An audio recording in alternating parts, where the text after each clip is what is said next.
ప్రభు అయిన యేసుక్రీస్తు నామములో మీకు సమాధానం కలుగునుగాక. షలోం. 34వ కీర్తన 9వ వచనము. ఆయన యందు భయభక్తులు ఉంచువానికి ఏమీయూ కొదువలేదు. దేవుని నామానికి స్తోత్రం కలుగునుగాక. అనేక సార్లు అనేకమైనటువంటి కొదువ మన జీవితంలో చూస్తూ ఉంటాం.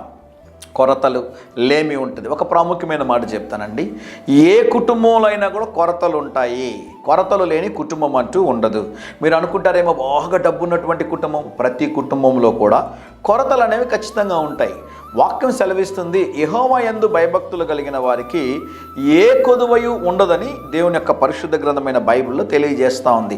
కొరతలు కలిగినప్పుడు మనం ఏం చేయాలో తెలుసా? అవసరతలు సంధించే దేవుని వైపు చూడాలి. కింద ఒక శ్రేష్టమైన మాట రాయబడింది. ఆ మాట మీకోసం చదువుతాను, చూడండి.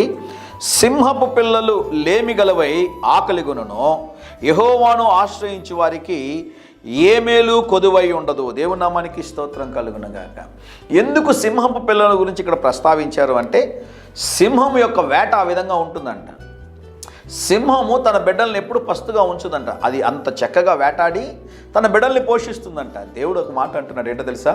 సింహపు పిల్లలకైనా లేమి కలుగుతుందేమో, కొరత ఉంటుందేమో, నా బిడ్డలకి కొరత ఉండదని దేవుడు సెలవిస్తూ ఉన్నాడు.